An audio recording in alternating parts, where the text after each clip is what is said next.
Hey guys, welcome to the Drama Club. On this week's episode, our hot topic for the week is Bill Cosby has a platypus nose. And then May's gonna do a solo topic today all about the life of Judy Garland and the 5 gay men she married. And then we're gonna end things off with an old school 90s quickie regarding Claire Danes spending time in Manila. Stay tuned on the Drama Club.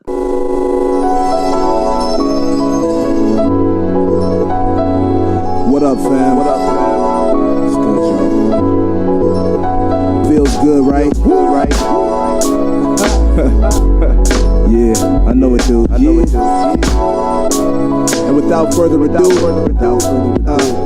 we broadcasting live from CA. Should we just do the intro? Should we just whistle the intro?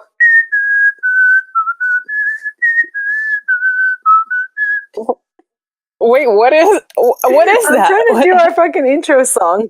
Oh, that's our theme song. I'm trying to whistle it. The one.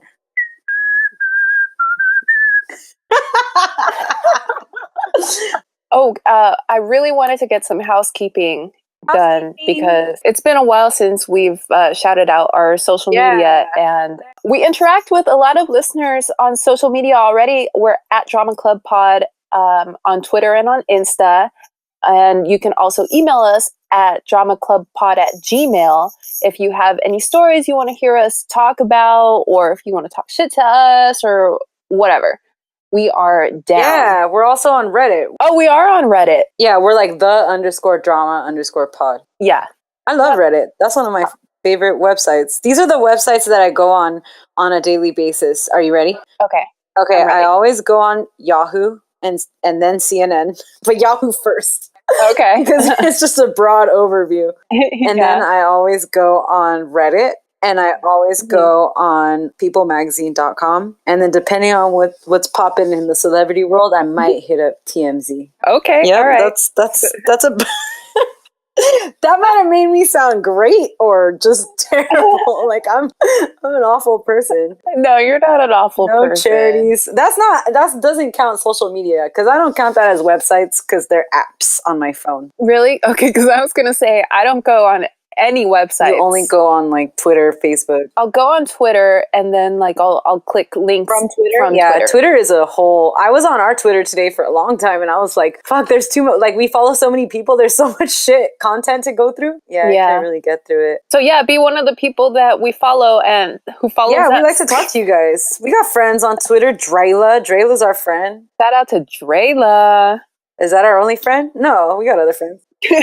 Yeah, if this was MySpace and we had a top 8, Drayla would be number 1. Damn, it wouldn't be our own profiles.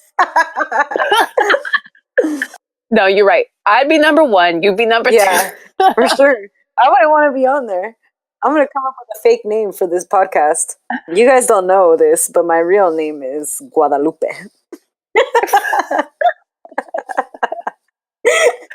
I had a friend named Guadalupe, and everybody called her Lupe, and I was like, Lupe is nice, but Guadalupe is such a a legit fucking badass name. Lupe is my housekeeping name, so when we do housekeeping, just refer to me as Lupe. That would be racist. Yeah, but I'm married to a Mexican. That would be racist, but instead it's racista. In high school, my girlfriend Ann and I went around with Jim and Bob. They both smoked pot. That's jive talk for marijuana. And after a while, Ann and I got so that we did too. Okay, so our hot topic this week is a very serious hot topic, but we got to talk about it because it hit the news literally today. Yeah. After a second trial, Bill Cosby has been found guilty of sexual assault. The lawsuit was brought against him by Andrea Constand, who who said that in 2004, Bill Cosby drugged her and then he began to rape her, right, at his house in Pennsylvania. Mm-hmm. And I didn't know this, which I thought was really sad, is that she works for his alumni. Or she used to, right? Yeah, at the time she did. I don't know if she still is employed by anyone. Yeah, that's how he kind of... Yeah, he opened the door by saying, you should come to the house and... put together whatever fucking benefit, probably. Right, exactly. That's fucked up. It's fucked up that they could only prosecute him with this one woman who's still within the statute of limitations. Yeah, I don't really get that at all. I don't understand criminal statute of limitations, but, well, I mean, I do, I guess. I mean, the courts are fucking inundated. They want you to take action right away, but, like, especially with rape or sexual assault, people who have been a victim of those types of crimes aren't in the state of mind to fucking start legal proceedings immediately after, you know? Right. And it's not like their life just goes on. Exactly. Like they're sitting with this thing on their shoulders potentially for decades, like a lot of these Cosby accusers, women. They've been sitting on this for half their fucking lives or more. What's up with your boy Bill Cosby's nose? Why does it look like a platypus? Wait, why is he my boy Bill Cosby? I don't know. And I fuck with platypuses. You do? Why? Platypus eye? Platypus eye? The duck-billed platypus? That's one of only 2 mammals that can lay an egg. Why the fuck do you know that? Biology, You're such baby. a fucking dork. That shit, man, forget that. You don't need to have that taking up space in your fucking brain. We could use that space for better things.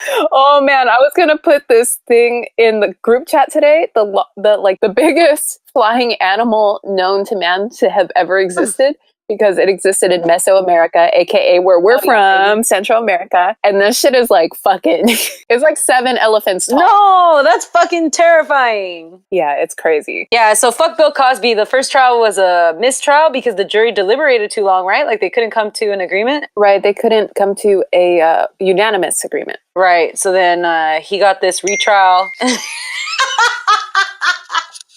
May just sent me a picture of that fucking horrifying looking animal.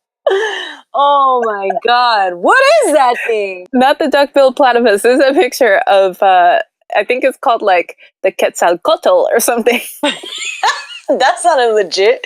The Quetzalcoatl. Yeah, that sounds like the name of a mezcal that hipsters would pay a lot for. There's X's and L's in there somewhere. Oh yeah, for sure. If I have children, their names are going to start with X's. That's the only thing I fucking said to my husband. There's going to be a COTL action somewhere in there. Oh, why did I sound Irish? So you sounded like you said Scotland. Scotland does have a COTL in it. I'm going to name my children Scotland, but instead of an S, it's going to be an X. Scotland. That's amazing. Yeah, so somehow that had something to do with Bill Cosby. Fuck Bill Cosby. I don't want to talk about that shit. I don't want to talk about the other thing that happened this week, because fuck that fool. He can go fuck himself. Yeah, bleep his fucking name out like. Yeah, from now on, out Kanye West. Fuck that fool. Fuck you. I told Halal I was gonna burn his Yeezys. Bleep out Yeezys too. And Halal just said, let's sell them. So he's willing to part ways with them. No, fuck that fool. I'm so heartbroken by the whole thing. Yeah. Did you see that thing that John Legend, that text that John Legend sent him all today? sincere and trying to talk some sense into him. And I don't like how he keeps saying like, oh, I'm a free thinker. I saw someone from the ACLU tweeted like, we're conscious thinkers or something like that. Like, what the fuck? Like, why is that? Why do you think that makes you somehow better than everybody too? Like, like you think you fucking cracked the code? Like, you're fucking Nostradamus and shit? Like, fucking philosopher? Who the fuck is Nostradamus? Oh, don't ask me about Nostradamus, because my childhood was spent like literally watching old movies, documentaries about Nostradamus and like Hitler. So those are like the only, and aliens. Those are the only topics that I'm expert in. Fuck. Like we could call you up as a witness? Yeah, you can call me up definitely about Nostradamus. That's amazing. Well, then I'm definitely going to ask you. He's a philosopher, right? No, he's not a philosopher. He was like this like con man sort of, who made predictions in, I forget what century, I think like the 12th century or something like that. And he allegedly predicted shit like 9/11 and like the Holocaust. Okay, that's not what I meant, but that also fits with what I was trying to say. Kanye thinks he is. Nostradamus is Nas's album. That's tight. Did you see Khalees is suing or saying that he abused her. Yeah, that made me real Do I like sad. Nas? Yeah, not anymore. What's with these problematic ass people? Well, now people feel comfortable coming forward, which is good. The one thing I just want to get out about Bill Cosby is like, fuck, like we needed a win. I think we women, the movement needed a win, and this is our win. And I'm so happy for the victims, and like finally they're gonna get a small piece of closure about this fucking monster who most likely is gonna die in fucking jail. Right. Fuck him. It's that thing, like finally trying to set the tone to where men don't feel like they can do shit like this and get away with shit like this. Because especially men like him, like men in power, you know? They think they could just fucking get by no matter what. It's like an organized crime. Men in power. Yeah, for sure. It's funny what it does to you. Everything speeds up to 100 miles an hour. You think you're real sharp, and you laugh a lot. You feel like you're the biggest person in the world.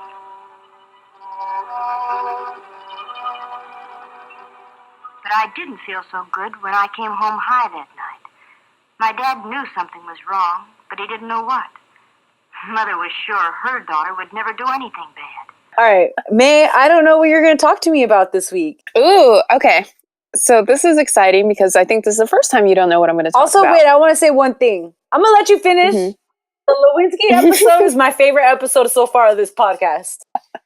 It's up there for me. I like Lewinsky, and I like the astronaut. Oh, that one's good. You know that you and I are full of ourselves when we're talking about our greatest hits like 4 episodes in.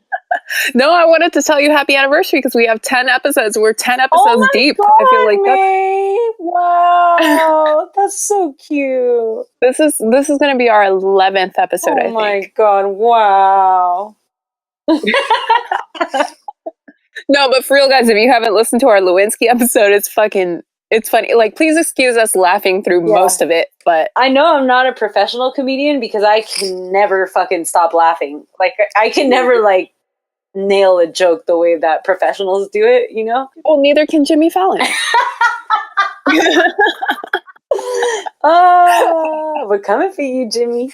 You want to give a shout out to your boyfriend Joel McHale real quick too before we start? We're never going to get started. Yeah, let me give a shout out to Joel McHale. Hey, babe. I'll see you on Thursday. No, I'll see you on Sunday when I watch the Joel McHale show. Yeah, so this is the first time that Steph doesn't know what I'm going to talk about, and so it's a good one, I think. I hope it's all about the life and times of a Miss Judy Garland. Oh. Forget your troubles, come on, get happy. Whoa. Okay, so a lot of this information I got from this writer named John Farr, who has a website called Best Movies by Far, which is that's funny. Yeah. That's not fair. And also from her E! True Hollywood Story, which is a classic. It's very, very good. And I also watched this great TV movie called Life with Judy Garland, Me and My Shadows, which is like, I've loved this movie since it came out, maybe about like 18, 19 years ago. And my mom and I have like some inside jokes about this movie because like it's fucking good. Everybody go watch it. It's on YouTube. It's called Me and My Shadows. Anyway, so from before it even started, Judy's life was already on the road to being tragic. When her mom Ethel found out she was pregnant with her third child by husband Frank Gum, she attempted to induce miscarriage by taking rides in particularly bumpy streetcars and throwing herself down a flight of stairs. What? Are you she was impregnated by a dude whose last name was Gum? Yeah, like how bad? It's the worst. That's a terrible name. Yeah. Judy Gum. Just doesn't have the right ring to it. When nothing worked, she tried to get an abortion. Not because of their name, though. When nothing worked, she went on a bumpy ride and she threw herself down the stairs and she was like, nothing's working. P.S. Like, what are these backwards, dumbass ways to terminate your fucking pregnancy? Like a fucking bumpy streetcar? Yeah. she participated in a hot rod derby. I don't think they had cars back then. Oh, right. Maybe they did. I don't know. Well, anyway, thank goodness that women have the freedom of choice today, because otherwise we'd have like women trying to twerk the fetus out of them or whatever. Anyway, so when nothing worked, she tried to get an abortion. But at the last minute, a family friend convinced the couple that the baby would be a blessing, and the couple hoped for a boy. Cute. Judy Garland was born Frances Ethel Gum on June 10th, 1922 in Grand Rapids, Minnesota. What a horrible combination of names. Frances Yeah. Ethel. Gum. No, you're right. And like, I kind of feel for her because I have one of those names too. No, you don't. What are you Or talking about? not anymore. Your name's not bad at all. Not anymore because I changed It wasn't it. bad to begin with. You're just dramatic. And that's why we're running the drama club. That's why I'm co-vice president of the drama club. Fucking extra. You can't believe you filed paperwork to change your name. It's not even that much different. Okay. How about the fact that you got married and haven't changed your name I'm yet? not changing my name for what? Hell yeah. My fucking- Hell yeah. Hashtag That last name didn't help me through law school and shit. Hashtag This feminism. name is on my degrees. The fuck? Well, Frances is her dad's name and Ethel's her mom's name. Oh, that's cute. See, that's what I'll do. I'll name my kid Stephanie. Stephanie Howell.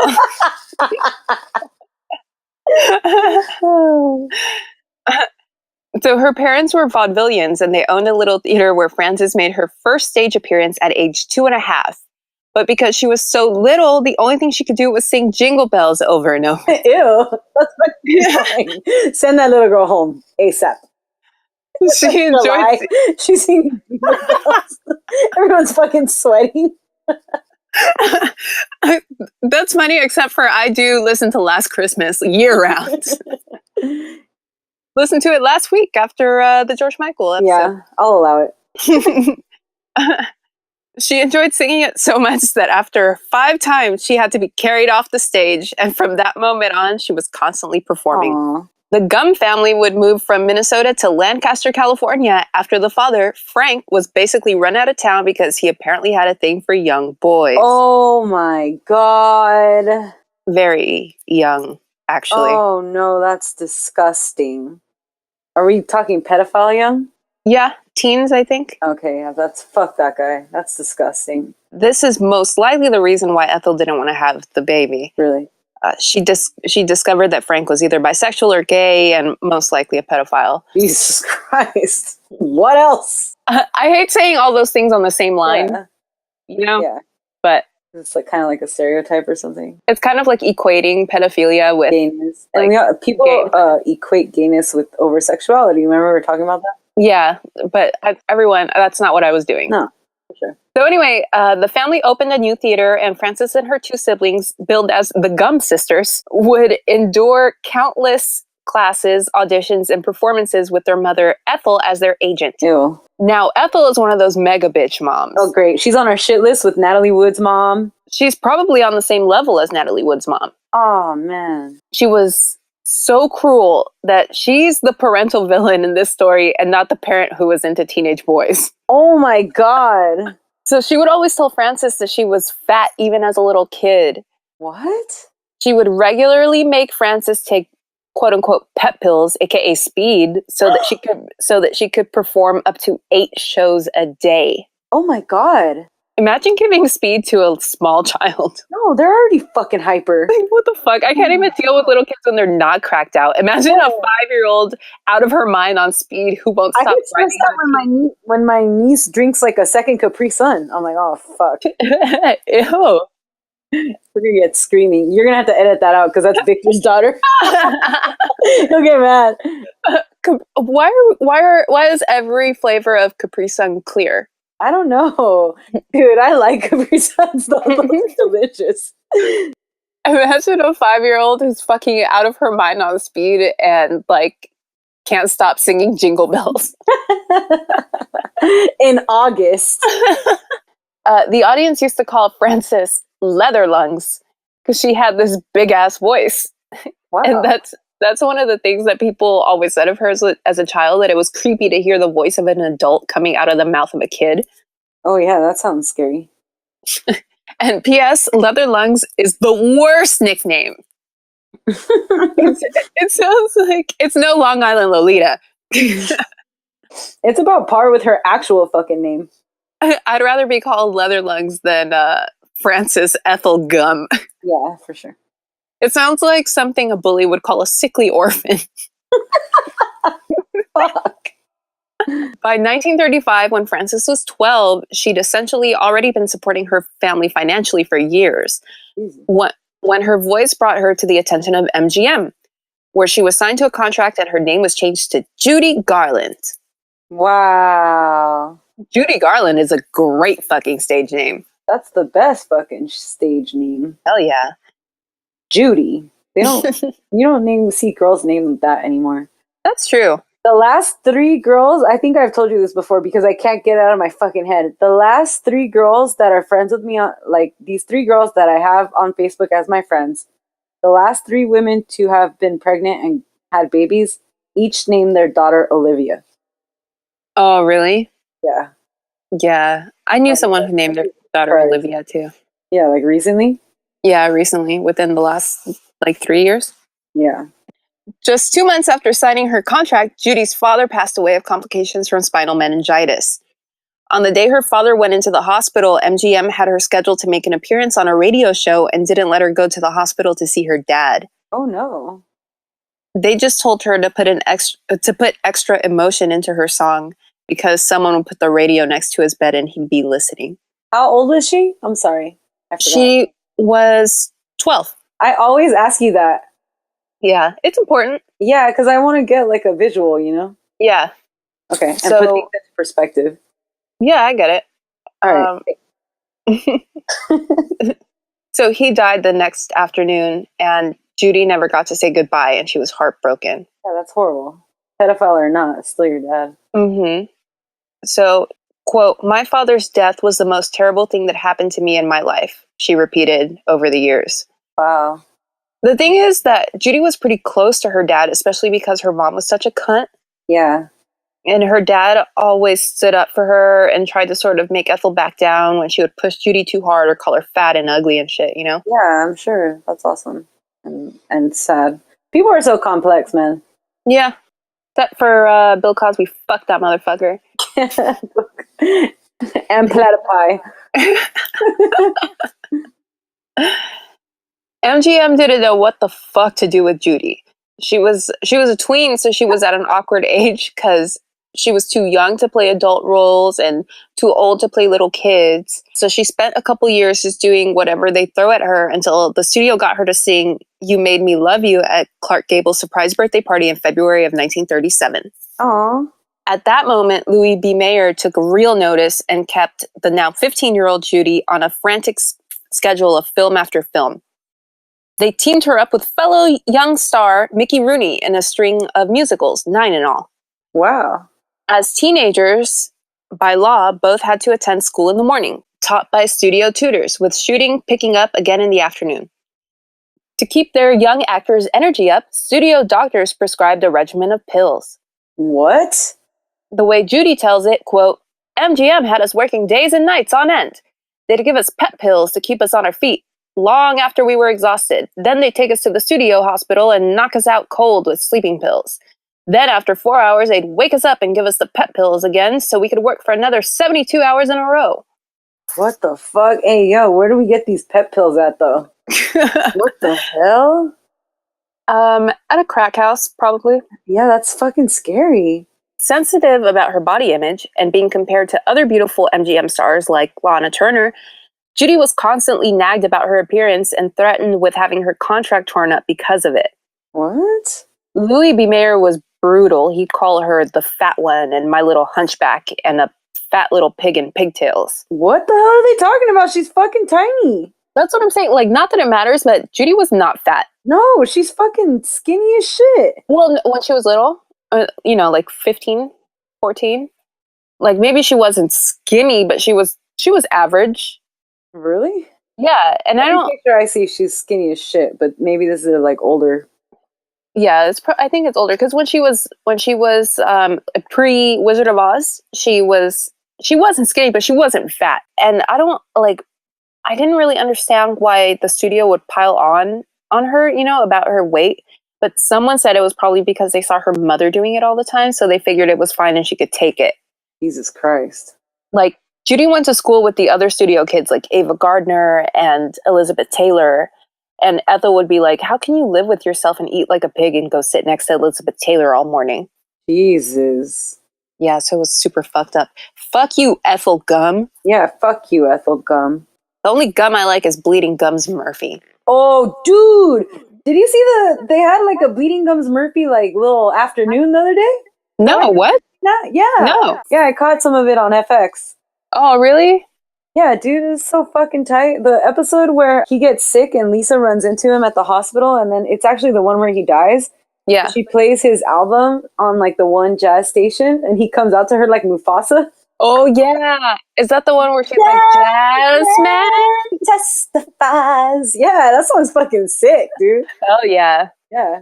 So I will say that Judy was only 4'11", so I'm sure that a couple pounds here and there made a noticeable difference to her appearance. Yeah, that's tiny. To keep her slim, the studio put her on a diet consisting of chicken soup, black coffee, and 80 cigarettes a day. What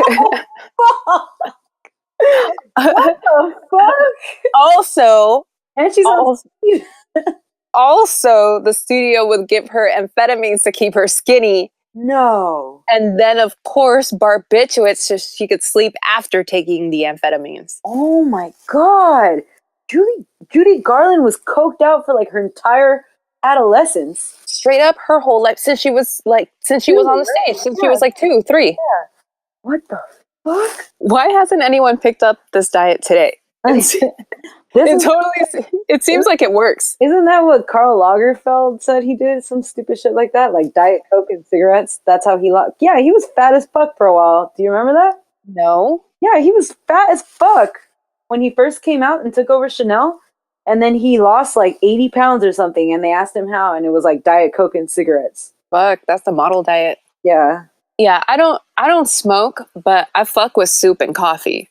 Oh, yeah. I like coffee. I'm not like a huge fan of soup, but I mean, I'm fucks with it. Really? Like you don't like a tomato soup? No, like I'll pass. I'd rather have the grilled cheese that comes with it. Yeah, fat ass Karl Lagerfeld. I don't like this fool. He's problematic. Yeah, he is. Also, I bet the sleep you get on barbiturates feels fucking amazing. Oh yeah, you have crazy ass dreams and shit. Yeah. You wake up like drooling, like there's drool on your pillow. You're like, damn, where am I? Where am I? In your room. In 1939, on Judy's 16th birthday, Louis B. Mayer said that as a present to her, he'd bought her the rights to The Wizard of Oz Wow. and wanted her to play Dorothy. But a week later, the studio found out that Fox might be willing to lend them Shirley Temple, so they told Judy to forget about it. What? Yeah, so Judy was fucking heartbroken. Oh yeah. Because once again, she wasn't cute enough or young enough or whatever, and it was really starting to take its toll. Yeah. Anyway, Fox ultimately wouldn't let Shirley out of her contract, and Judy finally got the part of Dorothy Gale in The Wizard of Oz, which turned out to be literally the biggest movie of all time at that time. Really? Yeah, I didn't know that. huge. People were like standing in line around the block, like trying to see this movie. It was the first time they'd seen special effects like that, like black and white to the color, you know? Really? I didn't know that, May. That's so cute. Yeah, it was huge. And so after this movie came out, it immediately rocketed her to stardom. For the role of Dorothy, oh, you know what I watched this week? What? The Dark Side of the Rainbow. Oh, really? Yeah, somebody put it on YouTube. It's that thing where they sync up Yeah. Dark Side of the Moon and Oh, yeah. Sorry. Pink Floyd and... Pink Floyd and The Wizard of Oz. It's creepy. Yeah? Yeah. I can't believe we didn't do that in college. Is it still up? Yeah, it's up. I'm going to do that shit tonight. Get faded first. Okay. Check. Okay. For the role of Dorothy, Judy's breasts were bound down and she was made to wear a medieval type corset to flatten out her curves and give her a younger appearance. Whoa. Facial prosthetics were applied during filming too, including removable caps on her teeth and rubberized discs to reshape her nose. Whoa. So for someone whose self-esteem is being broken down by fucking everyone around her every day, psychologically, I feel like it must take a toll for everyone to seemingly start loving you once you change everything about your appearance, you know? Seriously, yeah. In his autobiography, one of her ex-husbands, Sid, said that Judy complained that the Munchkins from the movie made her life miserable because they would constantly molest her. What?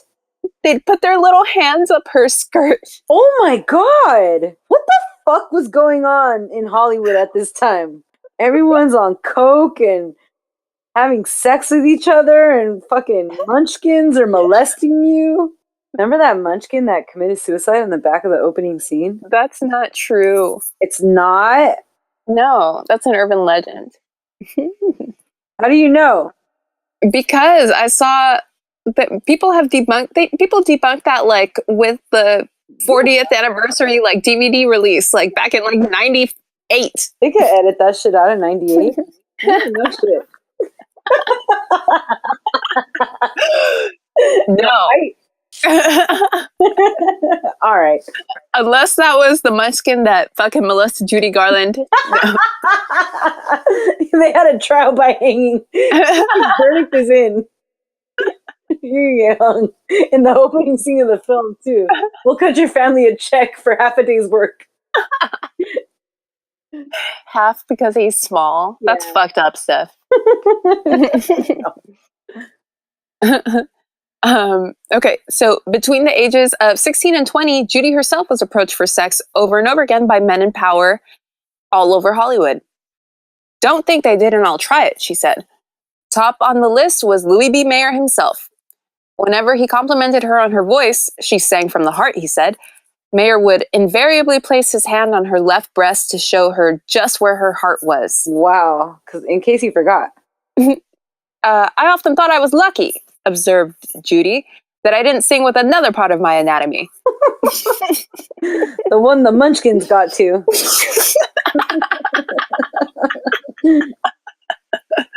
We call that the munchkin hole. That scenario, a compliment followed by a grope, was repeated many times until, grown up at last, Judy put a stop to it. Mr. Mayer, don't you ever do that again, she finally had the courage to say. I just will not stand for it. How did Mayer react? He cried. What? The fuck?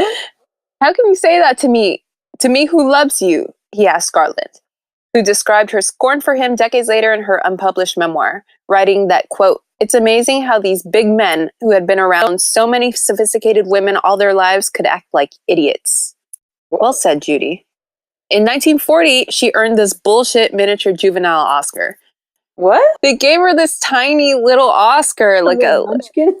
A little munchkin Oscar. It didn't molest her though. But how fucking dare they? At least give our girl a full-size fucking award. She's been cracked out since she was 2 years old, making millions for fucking everyone. What the fuck? Yeah, they gave her the little award at the Oscars. That's fucked up. I feel like Hollywood doesn't take care of its people.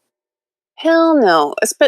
Particularly the ones that they like wear out, like fucking poor Judy. Yeah. Yeah, so or, like, I'm pissed. Barrymore got into bad looks. They like shunned her and shit. Yeah, fuck them. Yeah, fuck Hollywood.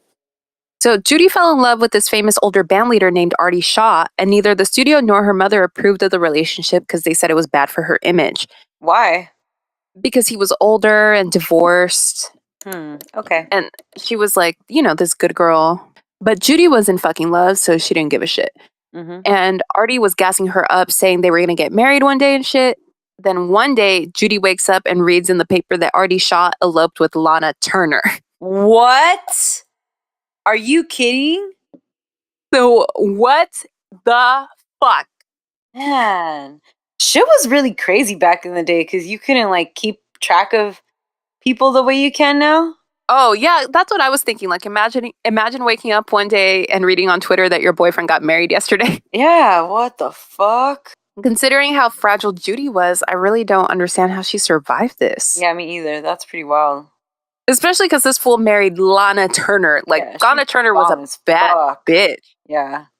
She was fucking beautiful. I want to do a Lana Turner episode soon because she and her daughter killed/murdered a dude. What? Oh, Yeah. fuck. Yeah, you need to do that. Okay, so finally, to escape her crazy-ass mom, she eloped with band leader David Rose in 1941 at age 19. Oh, not cool. He's part of the 19 Club, dude. 19 Club. We have to make that a thing. Yeah, Natalie Wood, Anna Nicole Smith, Elizabeth Taylor, fucking Judy Garland, Frances Gum. Frances Gum. Fuck, you beat me to that joke. Leather lungs. Leather lungs. Wow. She soon became pregnant. Cool. The studio, her mother, and her husband convinced her that to maintain what was left of her quote-unquote good girl image, she should have an abortion. So did her mom push her down some fucking flight of stairs and do, what was the other thing? Take a bumpy ride? Yeah, she put her on a bumpy streetcar. Fuck. So this decision would haunt her for the rest of her life, and it led to the end of her marriage. Oh, wow. She really did get an abortion? Yeah, she had to. Wow. The studio was like, no, you're getting an abortion. Wow. Like the studio doctor did it and everything. So she divorced Rose in 1943. He was to be the first of her 5 husbands. Oh, fuck yeah. I can't imagine being married 5 times, dude. No, but that's what I'm talking about. Either you're gonna have one like true forever love that you fucking are with until your old age, or you're gonna have that fucking 7-time Elizabeth Taylor X money, you know? But see, here's the thing. I promise you, I can truly imagine having upwards of 30 serious boyfriends, but I can't imagine getting married more than twice. I can't imagine getting married once, let alone twice, you know? So even outside marriage, Judy was always looking for love and approval. Her many affairs over the years would include Tyrone Power, Yul Brynner, Orson Welles, Frank Sinatra, and James Mason. Wow. Yeah. That was exciting. I love hearing their old school dating history. Oh yeah, me too. Not a munchkin in sight. Yeah. It's always someone badass. Orson Welles? What the fuck? Frank Sinatra. James Mason. Actually, the only one that can get it, I think, out of that list is maybe Tyrone Power. Really? Yeah, he had he's cute. He had like strong eyebrows. You're telling me Mr. Blue Eyes can't get it? He was like small in stature. He was a munchkin. There's a munchkin. I'm tall. Like I can't be fucking around with the Frank Sinatra. Orson Welles can't get it? A skinny Orson Welles, yeah. But he was like one of those troubled geniuses. He was like the Kanye of his day. Orson Oh, God. Yul Brynner, my mom likes Yul Brynner, but like I don't fuck with bald guys like that. You don't like, what's his face? Mr. Demi Moore? Oh, Bruce. Why did I want to say Bruce Springsteen? Bruce Willis. Yeah. My friend said he can't listen to the podcast because we forget celebrity names too much. We pick them up though. We usually, you know, there's just so many celebrities in my mind grapes. It takes me a second to like, you know, shuffle through there and figure out which one I was talking about. So anyway, so clearly Judy's the type of woman who feels like she needs to be with a man basically at all times. Right. And in hindsight, she probably just wanted someone to take care of her because she had to be the breadwinner since she was fucking 2 years old and people have been using her ever since, you know? Right. And her mom took care of her so badly. She wanted to feel that, what it's supposed to feel like. Right. Uh-huh. So in 1944, Judy would meet her second husband, director Vincent Minnelli, on the set of Meet Me in St. Louis. Wow. So Vincent was clearly gay, like super gay. They said it was funny because on his True Hollywood Story, like cast in Girls. He's so gay. He was so gay. He could have been Hannah's best friend in Girls. He was like in the True Hollywood Story. All these old timey people were trying to be like slick about it, or like it just sort of a little discreet. They were like he just wasn't. They were like he wasn't the type. Judy, he was not the type of man that people marry. What? Damn. They said he wore more makeup than the actresses he was directing. He's super ugly. Yeah, he's kind of ugly. But he was kind. Okay. And Judy always believed that Minnelli was the one director who knew how to make her look beautiful on screen. Aww. And friends speculated that this was the reason she married him. Wow. That's kind of sad. That is sad. They'd collaborate on several films together. And once married, they had a daughter, Liza. Aww. Born on March 12th, 1946. Liza must have had a crazy childhood. It was probably fucking so fun. It was, yeah, I'm sure. And they were probably like rich as fuck. Yeah, hell yeah. Her dad's gay. That's gotta be fun. Oh yeah, I wouldn't mind having like 2 dads. No, hell no. I'll never forget when I found out that Liza was Judy's daughter because it was like embarrassingly late for someone with my particular interests. I was maybe like 11 or 12 and I remember being shook. Like the level of talent and crazy in that fucking household must have been insane. Yeah, seriously. After just 9 months, Judy was back at work filming Minnelli's The Pirate in 1948. By this time, Judy's marriage and mental health were quickly deteriorating. Mm-hmm. She was often hallucinating, making false accusations, and being difficult on set. Yeah, she's been on fucking speed and then downers her whole life. Her whole fucking life, like literally around the clock. Yeah. And the studio had like spies, like, you know, they had her on that crazy diet. Like the people she thought were her friends were actually studio spies that would like send word to them if she ate anything other than the fucking soup and like the coffee. So like she doesn't know who to trust, and it's a bad situation. On her True Hollywood Story, someone said that during scenes in this movie, they lit little bonfires, and Judy ran away screaming, saying that someone was trying to burn her like Joan of Arc. Oh shit. So things are getting like real fucking bad, and she ends up even slashing her wrists at one point. Oh my god. A string of suicide attempts followed the wrapping of Easter Parade with Fred Astaire, and she was checked into rehab in 1949. So how old is she now? She was born in 22. Okay. 30, so 42, 3, 4, 5, 6, 7, 8, 9. Jesus, she's young as fuck. 27. 27. Yeah, damn, she was younger than us. Yeah. Hey. Okay. I'm 23. After being suspended 3 times from MGM for her erratic behavior, she was fired in 1950. Wow. Just as her second marriage was dissolving, and she'd come home to find Vincent in bed with their chauffeur. Whoa. Yup. See, that's why you don't fuck around with guys who are clearly gay, right? Yeah, don't You're do just that. gonna get hurt. Yeah. In her True Hollywood Story, they said they actually said they found Vincent in bed with their black chauffeur. Ooh. Which I feel like, was that necessary? No, definitely not. It's like the time you said that it took 7 men to pick up Biggie from the stretcher or some shit. Like, you had to say that, bitch. R.I.P. Oh. It took 7 men to pick up Black Biggie from the stretcher. From the extra large stretcher. So things are super bad because her career and her personal life are at an all-time low. Right. Judy tried to do films around this time, but she'd show up high as fuck if she even showed up at all. And so in every movie she tried to do during this period, she ended up getting replaced. Wow. She eventually slashed her neck with a broken glass. Oh my god. Yeah, like she did a Christopher Walken, like she straight like broke a bottle, like boom, and like split her fucking neck. Jesus Christ. You know what? When I was researching this, Judy, her life reminds me a lot of Amy Winehouse. It's just that Amy Winehouse did it very quickly. Like it was happening relatively quickly over the course of 4 or 5 years, but it must have been crazy to watch Judy going through this over decades, Slowly. Yeah. So Judy went out on the road performing for sold-out crowds in London and then married her third husband, producer Sidney Luft, in 1951. Her career had to be put on hold again when she became pregnant with second daughter Lorna. By this time, her relationship with her mother had collapsed, and Judy refused to let Ethel see her new granddaughter. Wow. Good for her. Yeah. When Ethel died in 1953, she was working for $1 an hour in Santa Monica. No. She got exactly what she fucking deserved. Fuck that bitch. Yeah. I wonder what Natalie Wood's mom was doing. Seriously.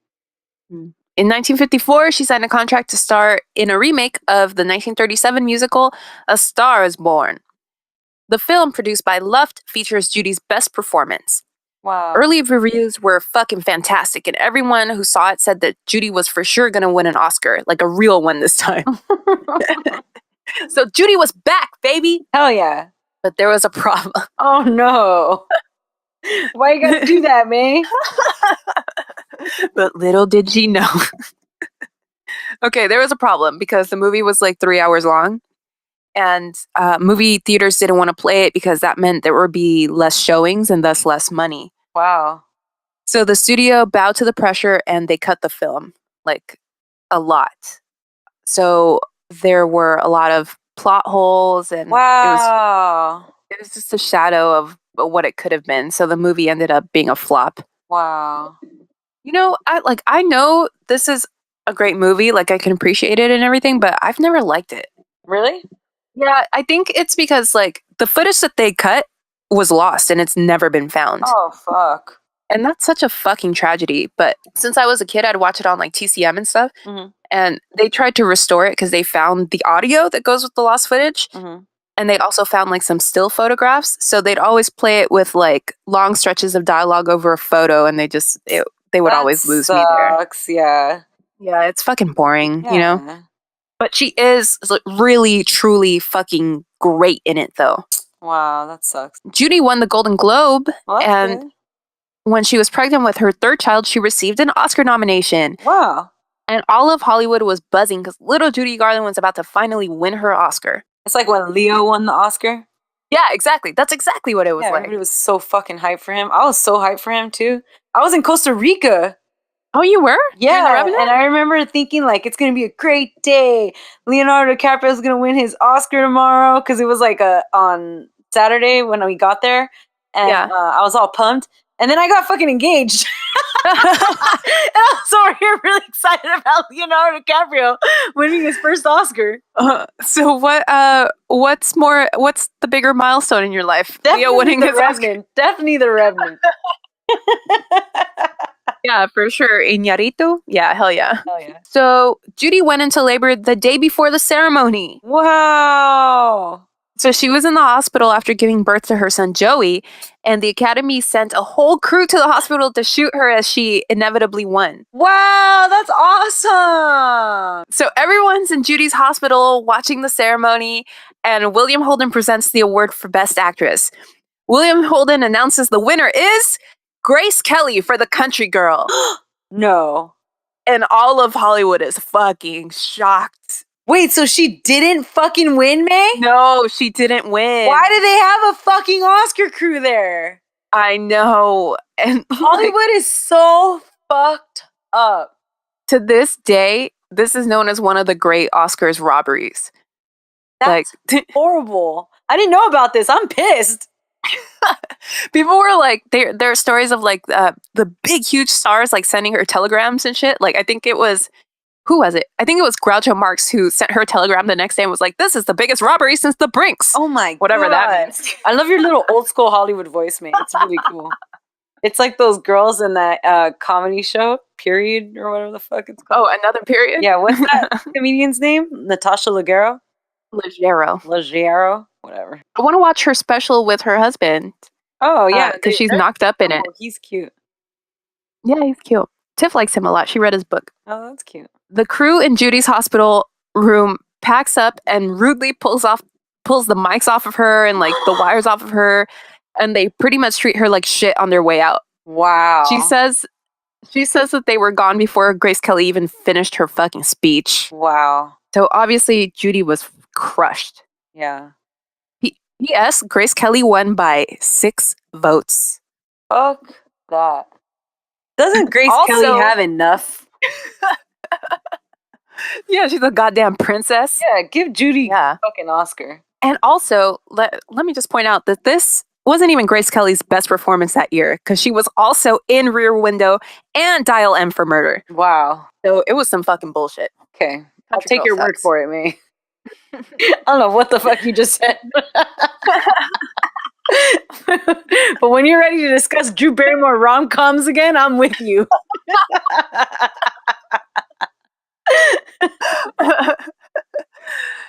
Like, imagine if someone got Drew Barrymore's the Oscar she was supposed to get for Like, Wedding what is Singer, but it was like actually that other horrible one she did with Adam Sandler. Blended. Oh, which one? Blended? Yeah. Yeah, I'd be pissed. Okay, I'm with you. Okay, her third marriage was falling apart because of Sid's gambling addiction. Sid was gay. I'm just kidding. His gambling addiction. This is a very old school problem. Yeah, he'd always go to the track, you know? Yeah. In the movie, and Me and My Shadows, she's like, "Look at you with your custom suits." Okay. So Judy ended up taking a long hiatus from the screen, during which she became obese after contracting hepatitis. Whoa. And was broke from not having worked in forever. Oh no. Fat Judy Garland. Yeah, they said she was like almost 200 pounds. No, shut up. Yeah, she was 4'11". She's 4'11". She was almost. I think they said 190 was what she was weighing, but it was because of the hepatitis, because she was going through liver failure and shit. Oh, my brother had hepatitis. He didn't get obese. Really? Yeah. Which brother? Victor. Didn't he? No, I'm kidding. Oh my god! Keep that in! Victor, you look great. Oh god. I love that. I saw this great interview with Liza from like the 70s where she was like, "We always lived like millionaires. I never knew Mama was broke."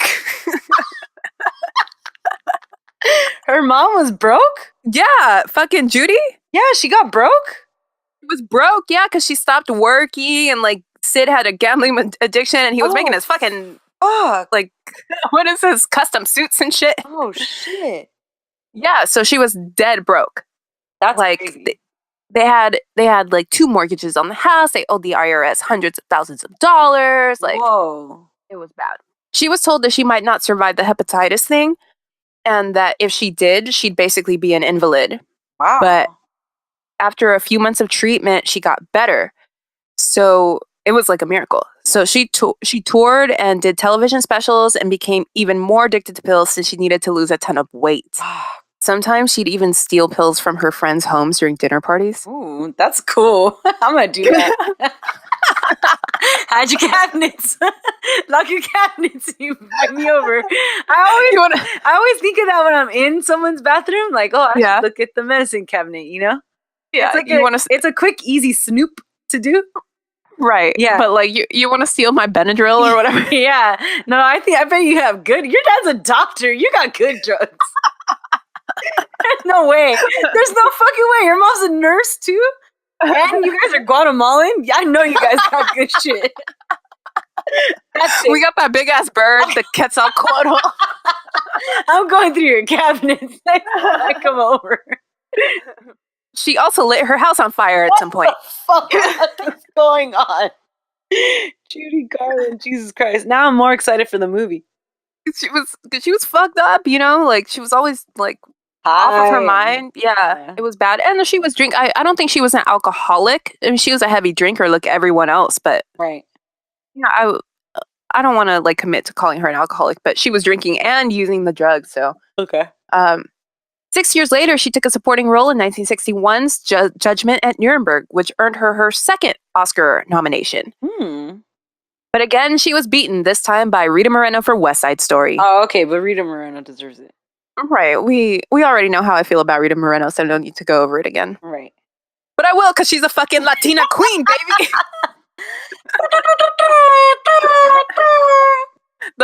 They invented that horn when she won her EGOT.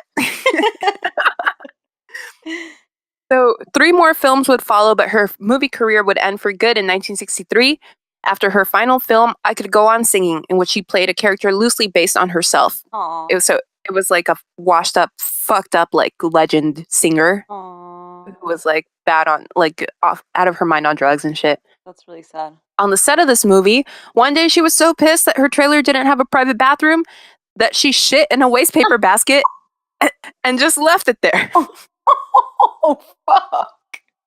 That's disgusting. Was she obese at this time? No. Oh, she couldn't even walk out of her trailer to find a bathroom?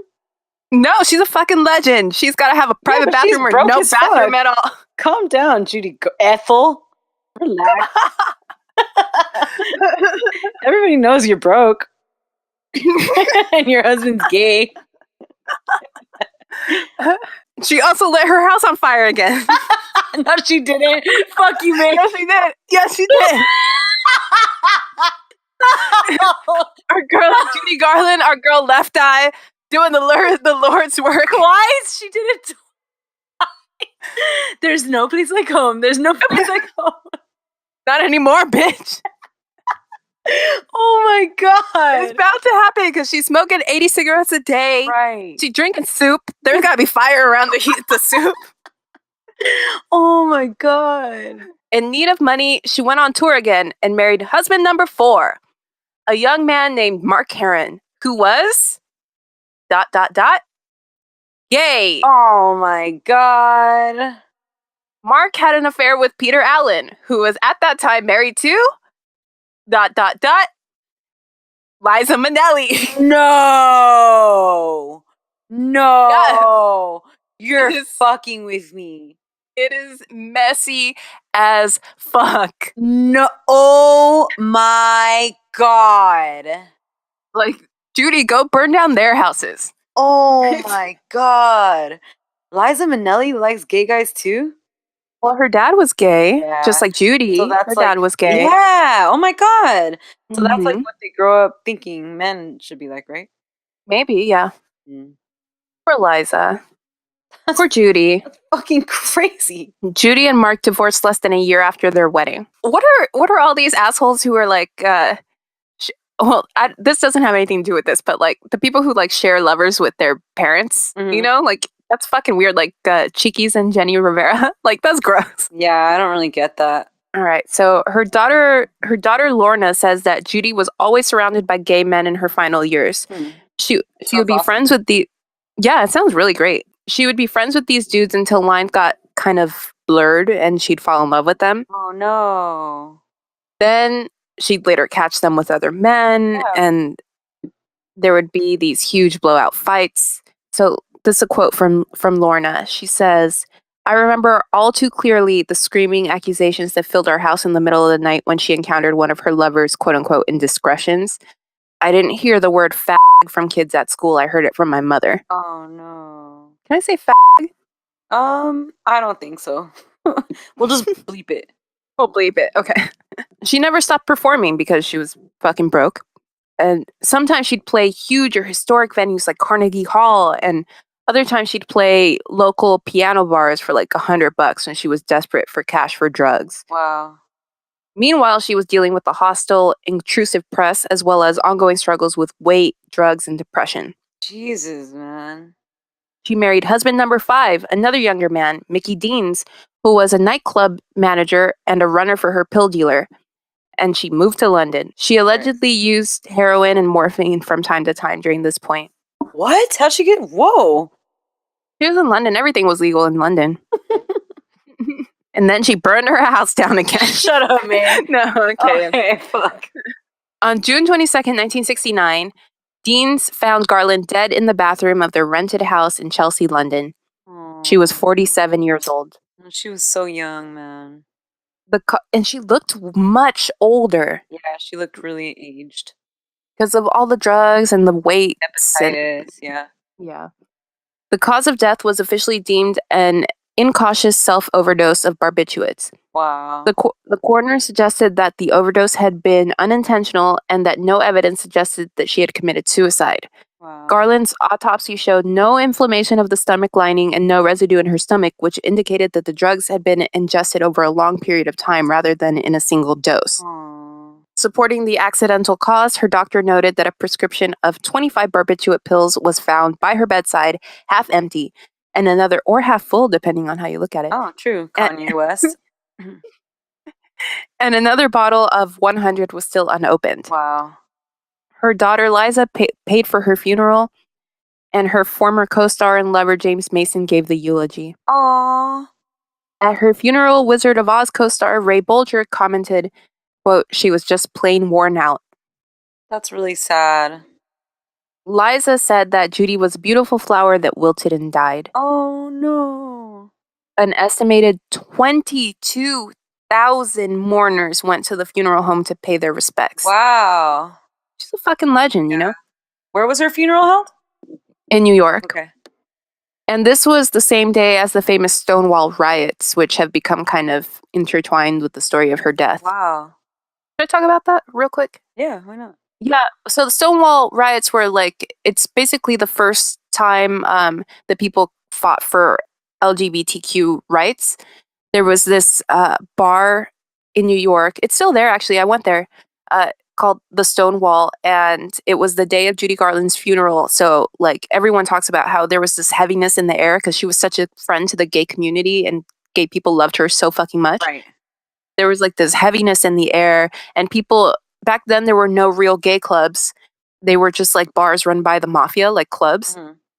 Like and so you would sign in with a fake name or whatever if you wanted to go hang out at this bar, and a lot of the patrons would sign in like Judy Garland, you know, cuz so this day was like no different than any other, but I mean besides the fact that it was Judy's funeral, and this day they got, by coincidence, they were raided by the police. Oh my God. And the police came in and they were like starting to beat people up and drag them out. And like all the people in the bar were just like, no, not today, motherfucker. Like not today, Satan. And they fought back. And there were riots that went on for days. And like, that was like one of the first times that like the civil rights movement for gay people, for LGBTQ people started. That's amazing.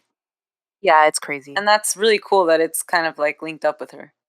Yeah, I know. Like she was actually like she was really progressive as far as that goes, because people asked her, like, they would go to her concerts and it would be like they would use a lot of euphemisms, but in the articles about it, but they'd say like the whole audience was like gay men. Right. And they would ask her, how does she feel about that? And she was like, I sing for everyone, like black, white, gay, straight. I don't give a fuck. Yeah. Like, this is my gift, and the only thing I know how to do is share it. So like, That's awesome. I don't care who you are. Yeah, so our girl Judy went out too soon. Yeah, way too soon. R.I.P. R.I.P. I've been listening to a lot of her music this week. She's like incredible, like the voice of a generation for sure. Like, I can't believe how fucking talented she was. Can't believe how fucking talented Liza is. Yeah, like, seriously. That's insane to me. Yeah. But remember who her parents are. Yeah. You know? Yeah. Right. Good job, man. That was awesome. Yeah. Now I'm gonna burn down my house. It was a roller coaster of emotions for me. And I really enjoyed it. No, the answer is a simple one. Just use your head. Leave narcotics absolutely alone. Remember what happened to Phyllis and others like her. Talk it over with your parents or school counselor, somebody you have confidence in. All right, let's get into the quickie. So, the quickie this week is a kind of old one. It's a 90s quickie. My favorite kind. Mm-hmm.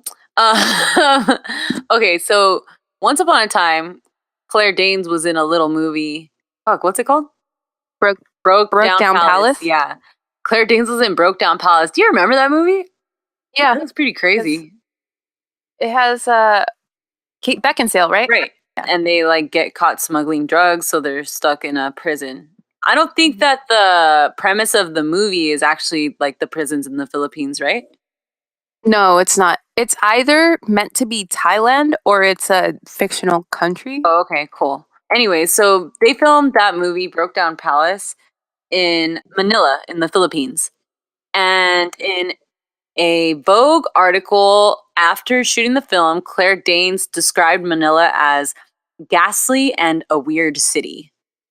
Yeah, fuck you, Claire Danes. And then in a Premiere magazine, they quoted her as saying that Manila smelled of cockroaches with rats all over, and that there is no sewage system, and the people don't have anything, arms, legs, or eyes. What? Yeah. Let me tell you something. Claire Danes is smart as fuck. She should fucking know better than this. Yeah, that's just fucking stupid. Isn't she in Mensa or something? I don't know, probably. She's fucking ridiculous, though. Why would she say this? So then the president of the Philippines, after this came out, said that she shouldn't ever be allowed to come back to the Philippines, and she shouldn't be allowed to set foot here. Is she banned for life? I hope so. I fucking hope so. Yeah, he said her remarks were uncalled for. So then she obviously came out and made a statement and shit. But yeah, fucking racist ass Claire Danes. So she said, like, because of the subject matter of our film, Broke Down Palace, the cast was exposed to the darker sides of Manila. My comments only reflect those locations and not my attitude towards the Filipino people. That's not what she said. Mm-hmm. You could have said that. If you meant that, you could have said that, Claire. Right. Yeah, I'm sure she has the language and she's articulated enough to be able to express herself clearly. No, she said what she meant. Yeah. That's what she meant. Fuck her. Yeah. Fuck Claire Danes. She has a really cool fucking career too, man. Fuck her. Yeah, she does. Who's her? Fuck you. Who's her husband? Hugh Dancy. Hugh Dancy. Yeah, that's right. Yeah, he's fine. Yeah, he's fine. She's pregnant. Huh? She's knocked up. Oh, she is. What happened to Homeland? Yeah. I was thinking about that. The first 2 seasons or 3 seasons of Homeland were fucking great. I mean, realistically, the first one was great. Really? Like the ones after that were. I mean, they're okay. No, the second one was still good when they Is that when they killed Brody? Yes. And that's when they get the sniper. I like that fool. No. Actually, that's not when they kill Brody. They kill Brody in season 3. Oh, really? Brody's still around season 2? Yeah. Well, season 2, I think, is when they introduced Sniper Homie, and I like that fool. Yeah. He was also in Young Victoria with Emily Blunt. And he's Hitman or something. Yeah. My dad loves Homeland. Still? Still. Every week he's like, "Did you watch Homeland?" And I'm like, "No. I'm gonna watch them all at once." Have you heard of these movies, Star Wars? Amazing. I'm still gonna look through your cabinets though when I get over there. Good luck. Yeah. So remember to hit us up on social. Don't burn your house down. Yeah. At least definitely not more than once. Once we'll allow it. Bye. Bye. However, whatever with your helmet.